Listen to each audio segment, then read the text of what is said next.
Hello students, मैं उदय सिंह एक बार फिर से आपके साथ हाजिर हूँ अपना नया टॉपिक लेकर। और आज मैं आपको पढ़ाने वाला हूँ नारीवाद के बारे में।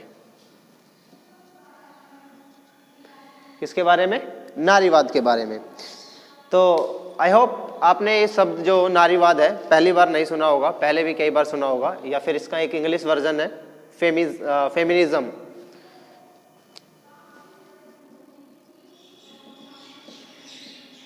फेमिनिज्म यानी कि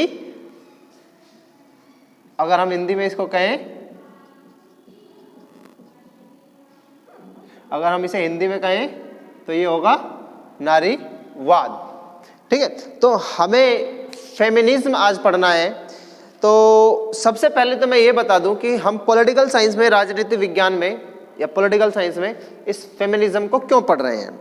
देखिए, as a political science, as a student of political science, एक पॉलिटिकल साइंस के, राजनीति विज्ञान के विद्यार्थी के रूप में आपको ये जानना जरूरी होता है कि अधिकार क्या है, राइट्स क्या है, इक्वालिटी क्या है, समानता क्या है, और इसके अलावा हमारे कर्तव्य क्या हैं, और साथ ही साथ इसके साथ हमारे जो संवैधानिक जो स्ट्रक्चर है उसको जानना होता है, और उसके साथ ही हमारे जो सामाजिक जो व्यवस्थाएं होती हैं उनको जानना होता है।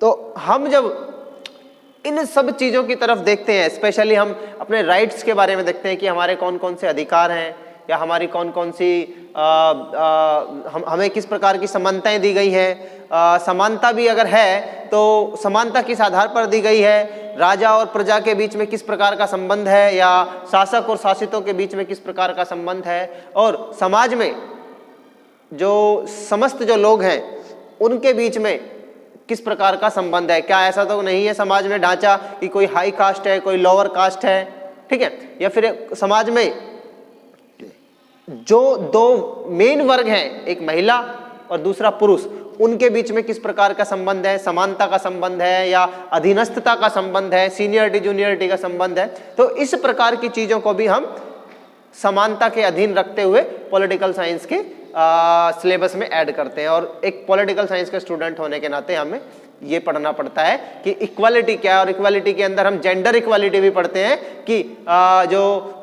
जो जेंडर है वो किस प्रकार से इक्वल है, मतलब नारी और पुरुष क्या इक्वल हैं या नहीं है। और जब हम ये देखते हैं कि नारी और पुरुष की इक्वालिटी को चेक करते हैं कि बराबर है या नहीं है, तो हम उसमें पाते हैं कि ना सिर्फ भारत बल्कि विश्व में नारियों को एक अधीनस्थ की श्रेणी में पाते हैं, और उनके ऊपर पुरुषवादी जो समाज है, पितृसत्तात्मक जो समाज है, वो वर्चस्व बना के रखे हुए हैं, और नारियों को एक ऐसी स्थिति में रख रखा है जो कि अपने आप को डेवलप करने के लिए स्वतंत्र नहीं है।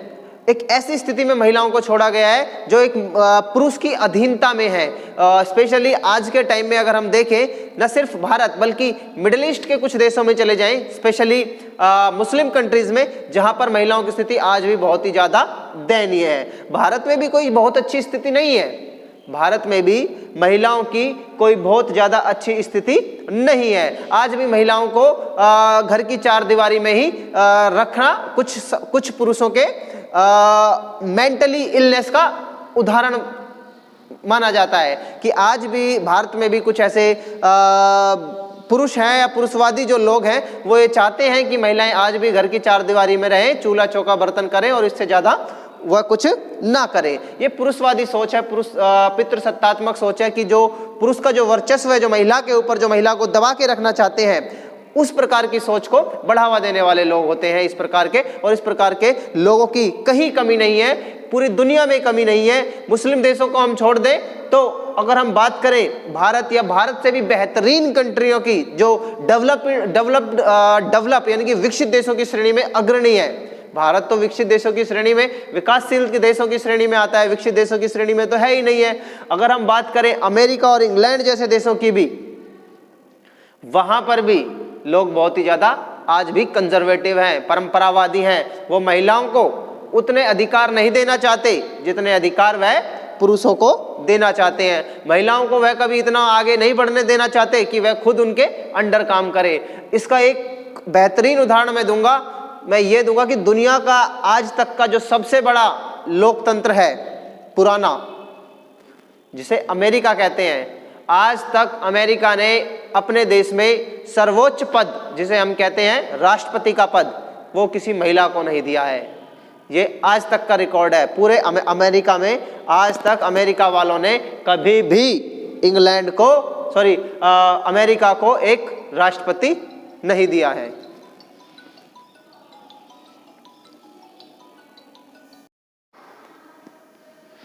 हाँ, तो मैं बता रहा था कि अभी तक अमेरिका ने किसी भी महिला को अपने राष्ट्रपति के पद पर नहीं बैठाया है। ये एक उदाहरण है ऐसे देश का जो कि अपने आप को विकसित देशों की श्रेणी में अग्रणी मानता है। उसने भी आज तक किसी महिला को राष्ट्रपति नहीं बनाया है। पिछले जो इलेक्शंस हुए थे अमेरिका के राष्ट्रपति के, उसमें जो डेमोक्रेट पार्टी की जो उम्मीदवार थी वो थी हिलेरी क्लिंटन, और जो रिपब्लिकन पार्टी की जो उम्मीदवार थे वो थे अपने डोनाल्ड ट्रंप।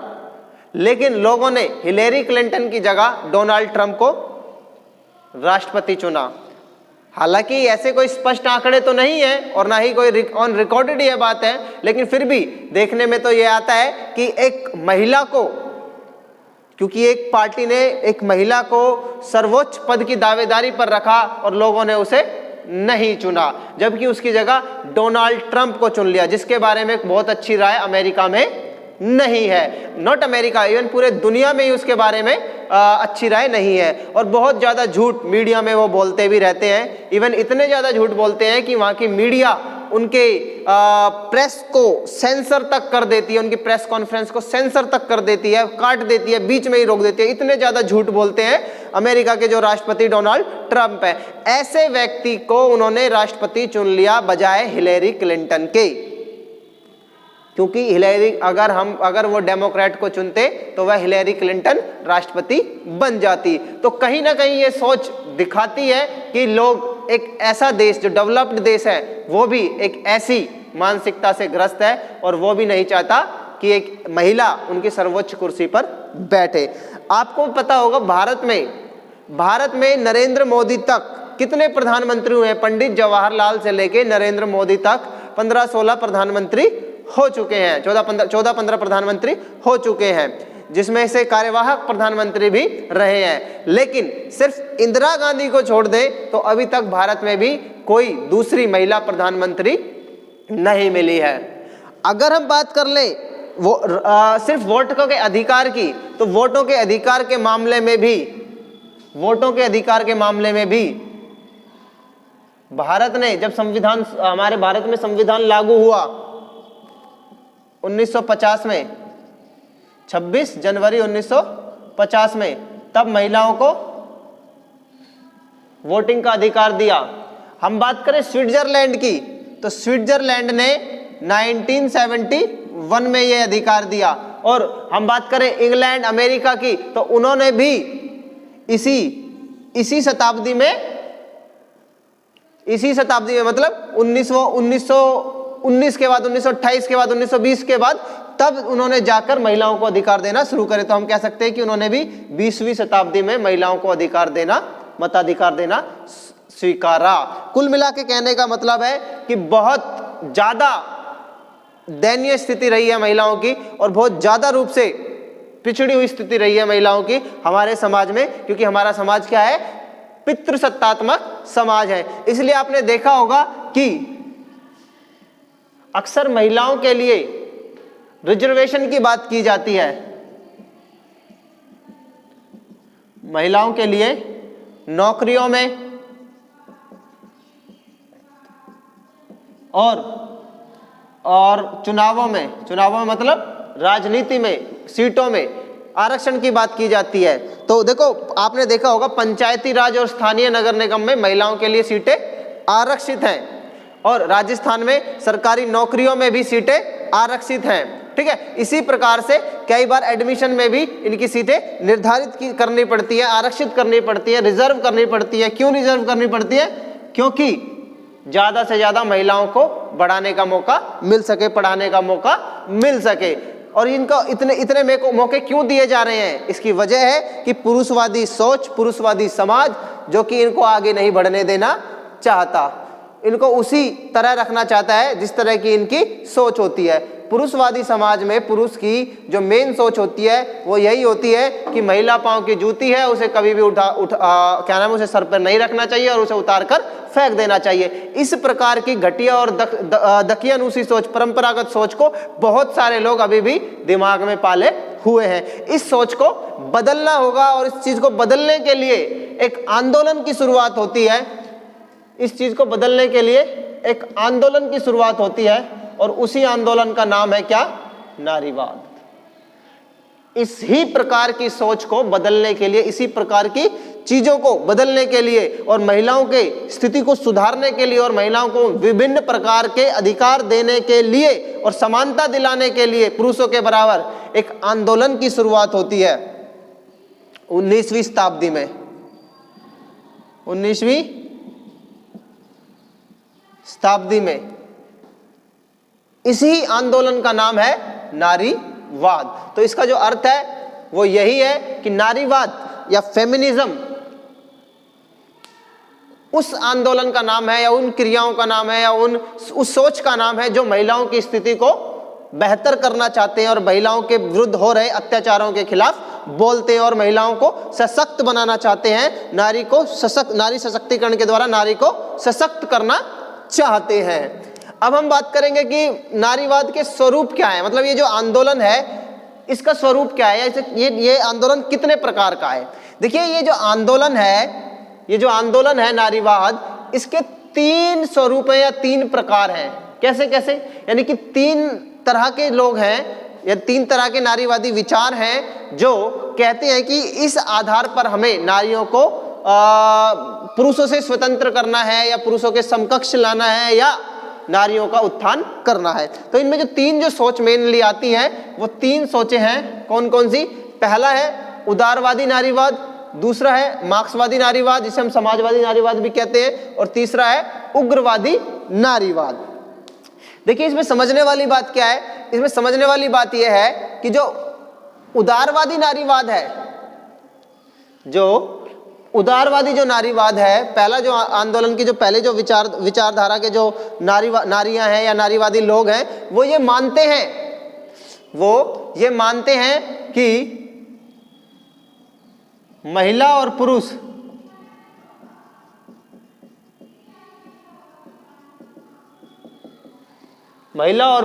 समानता रखें, यानी कि महिलाओं को पुरुषों के बराबर समानता प्राप्त होनी चाहिए। यानी कि जो उदारवादी जो नारीवादी हैं वो मानते हैं कि महिलाओं की जो स्थिति दयनीय है वो इसलिए है कि महिलाओं और पुरुषों को समान अधिकार प्राप्त नहीं हुए हैं। उदारवादी विचारधारा के लोग मानते हैं, उदारवादी नारीवादी विचारधारा के लोग मानते हैं कि महिलाओं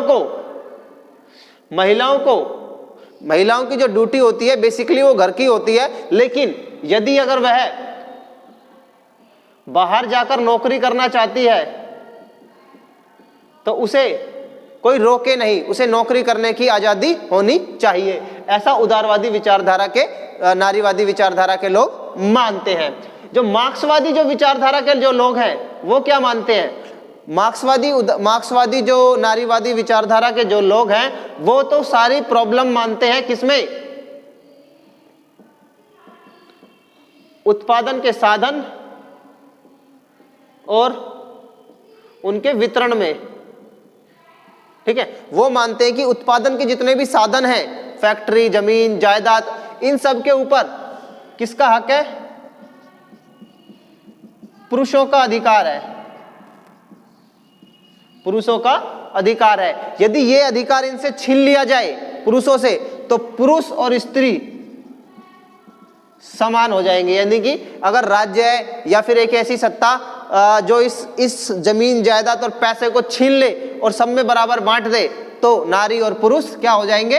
पुरुष और महिला और पुरुष समान हो जाएंगे। और जब जब वो समान हो जाएंगे तो कोई किसी का शोषण नहीं कर पाएगा। ये मार्क्सवादी नारीवादी मानते हैं कि उत्पादन के साधन के आधार पर महिलाओं का शोषण पुरुषों द्वारा किया जाता है। तो जो उत्पादन के जो साधन है, जो मतलब जो मेन जो प्रॉब्लम है पैसा, जमीन, जायदाद, उसी को आप खत्म कर दो ना, टेंशन खत्म। ऐसा कौन मानते हैं? मार्क्सवादी विचारधारा के नारीवादी विचारधारा वाले लोग मानते हैं। तीसरा है उग्रवादी नारीवादी विचारधारा के लोग। तीसरे प्रकार के जो लोग हैं वह है उग्रवादी नारीवादी विचारधारा के लोग। इनका मानना क्या है? इनका मानना यह है कि महिला की जो आज की जो स्थिति है दयनीय है, महिला की जो दयनीय जो स्थिति है उसके पीछे क्या कारण है? दयनीय स्थिति का कारण है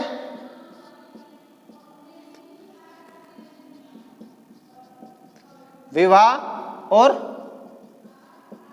परिवार नामक संस्था। वो कहते हैं कि किसी महिला की दयनीय स्थिति का मेन कारण है विवाह परिवार नामक संस्था, यानी कि विवाह करना और परिवार बनाना। क्योंकि देखो, जब कोई लड़की शादी करती है और शादी करने के बाद जब उसका परिवार आगे बढ़ता है तो बच्चों की जिम्मेदारी पत्नी के ऊपर आ जाती है जनरली एक परिवार में, और वह उस बच्चे की वजह से या उस परिवार की वजह से अपनी जो खूबियां हैं या अपनी जो क्या नाम है डेवलपमेंट है या जो वो विकास कर सकती हैं या वो कुछ अचीव कर सकती हैं, उस अचीवमेंट में वो बाधक बन जाता है परिवार। तो और जो परिवार बनता है विवाह से, तो ये जो उग्रवादी जो नारीवादी विचारधारा के लोग हैं वो ये कहते हैं विवाह ही नहीं करना चाहिए, लड़कियों को विवाह नामक संस्था में नहीं आना चाहिए, परिवार नामक संस्था में नहीं बंधना चाहिए, विवाह नामक संस्था में या परिवार नामक संस्था में नहीं बंधना चाहिए। व्यक्ति को स्वच्छंद मतलब नारी को स्वतंत्र होना चाहिए और वह अपना विकास स्वयं कर सके, इसके लिए उसे परिवार या शादी नहीं करनी चाहिए। और इसके लिए वह कहते हैं कि नारी को विवाह के बजाय मुक्त सेक्स संबंध बनाने चाहिए, ना कि विवाह के बाद एक परिवार के रूप में रहना चाहिए। अगर वह ऐसा करती है तो वह सदैव अधीनस्थ की स्थिति में रहेगी। इसलिए वह विवाह या परिवार नामक संस्था का कंडेम करते हैं उग्रवादी विचारधारा के, और हमारे जो मुक्त सेक्स जो बंधन है उनको बनाने की बात करते हैं और इस बंधन को खत्म करने की बात करते हैं। मगर ये जो उग्रवादी नारीवादियों की जो बात है वह सही नहीं बैठती है। क्यों सही नहीं बैठती है? विवाह और परिवार इसी से समाज आगे बढ़ा है और राज्य का निर्माण हुआ है, और जो आज की जो स्थिति है वह विवाह और परिवार नामक संस्था की वजह से ही है। वरना आज व्यक्ति जंगली होते, जानवर होते, वह एक दूसरे को मार काट रहे होते अगर परिवार नामक संस्था ही नहीं बनती। क्यों? क्योंकि जो राज्य है आज की जो शक्ल में जिस प्रकार का जो राज्य है, देश है या समाज है, वो परिवार से ही बढ़ा है। क्योंकि व्यक्ति एकांकी था, जब उसने परिवार बनाया तब परिवार की चिंता सताने लगी और दूसरे परिवारों के साथ मिलकर समूह में रहने लगा, और फिर समूह से गांव, गांव से कस्बा, कस्बे से समाज और समाज से नगर राज्य और नगर राज्य से आज बड़े बड़े राज्य या देश हम कह सकते हैं। इस स्थिति में मानव पहुंचा है। यदि वह विवाह ही नहीं करता, यदि वह परिवार ही नहीं बनाता तो आज भी वह एकांकी जीवन व्यतीत हो रहा होता। और जो इनकी जो मुक्त सेक्स की जो अवधारणा है वो पूरी की पूरी समाज को दूषित कर देती है और इंसानों को जानवरों जैसा बना देती है। तो ये कॉन्सेप्ट इनका बिल्कुल सही नहीं है। बाकी मार्क्सवादी जो विचारधाराओं का जो कॉन्सेप्ट है कि जो उत्पादन के साधनों पर जो पुरुष का स्वामित्व है, ये भी कई हद तक सटीक नहीं बैठता है। लेकिन जो उदारवादी जो विचारधारा के जो नारीवादी लोग हैं वो ये कहते हैं कि महिला और पुरुष की समानता होनी चाहिए और महिलाओं को घर के अलावा बाहर कार्य करने की छूट भी देनी चाहिए। इससे ज्यादातर लोग सहमत पाए जाते हैं। अब हम बात कर लेते हैं कि नारीवाद का उद्देश्य क्या है। देखिए, नारीवाद का सिंपल सा उद्देश्य है कि नारियों का उत्थान किया जाए, महिलाओं की जो दयनीय स्थिति है उसका उत्थान किया जाए, दयनीय स्थिति को दूर किया जाए, उनके लिए जितना भी कार्य कर सके उनके उत्थान के लिए उसको किया जाए। और महिलाओं को जो प्रताड़ित करते हैं, जो प्रताड़ित करने वाले कानून है या प्रताड़ित करने वाले जो प्रथाएं हैं उनका उन्मूलन किया जाए। अब हम बात करेंगे नारीवाद के चरणों की। नारीवाद के कितने चरण है या नारीवाद का जो आंदोलन है वो किस फेज में सामने आया और कितने फेजेस में चला, कितने चरणों में चला। देखिए, जो नारीवाद का जो आंदोलन है वह सबसे पहले देखा गया 1930 के दशक में, जब सबसे पहले मांग की गई मताधिकार की। ये मांग कहाँ की गई? ये मांग की गई यूरोप में, यूरोप और अमेरिका में यह मांग की गई कि भैया हमें तो मताधिकार दो बराबर का, महिलाओं को भी। इस प्रकार की मांग सबसे पहले उठी महिलाओं के नारीवादी आंदोलन के तहत 1830 के आसपास। लेकिन इनको अधिकार नहीं मिला, जब अधिकार तो कम मिला है इनको मिला है 20वीं शताब्दी में। ये बात है 19वीं शताब्दी की, जब इन्होंने मांग करी और 20वीं शताब्दी में जाके इनको ये अधिकार मिले। अब देख लो 1830 में मांग कर रहे हैं और 1971 में स्विट्जरलैंड मताधिकार दे रहा है महिलाओं को मताधिकार कब दे रहा है? 1971 में। और ये मांग 1830 के दशक में ही उठने लगी थी। ठीक है, दूसरी बात, दूसरा जो चरण है वो होता है 1960 के दशक के आसपास। इसमें क्या होता है, इसमें जो महिलाएं हैं वो मांग करती हैं कि हमें पुरुषों के साथ समानता दो, यानी कि पुरुषों के बराबर समानता दो, पुरुषों के इक्वल समझा जाए। यहाँ पर ये मांग उठती है 1960 के दशक में। और जो तीसरा जो चरण है 1980 से 90 के दशक के आसपास, इसमें ये मांग और तेज और ज्वलंत हो जाती है और उग्र हो जाती है। और इसमें वह महिलाओं की स्वतंत्र पहचान की मांग करते हैं। और इसमें ज्यादातर उग्र नारीवादी विचारधारा के समर्थक लोग आते हैं, कहते हैं कि हमें महिलाओं की एक स्वतंत्र पहचान बनानी है, विवाह नामक संस्था के जरिए या परिवार नामक संस्था के जरिए एक महिला का जो स्वतंत्र पहचान है, स्वतंत्र जो उसकी आइडेंटिटी है वह नष्ट हो जाती है। इसलिए जो महिलाओं की जो स्वतंत्र जो पहचान है उसका निराकरण किया जाए या उसके बारे में सोचा जाए, ऐसी मांग 1980 और 90 के दशक में उठने लगी थी। ये था आपका नारीवाद। आई होप आपको समझ में आ गया होगा। तो आज के लिए बस इतना ही काफी है। Thank you.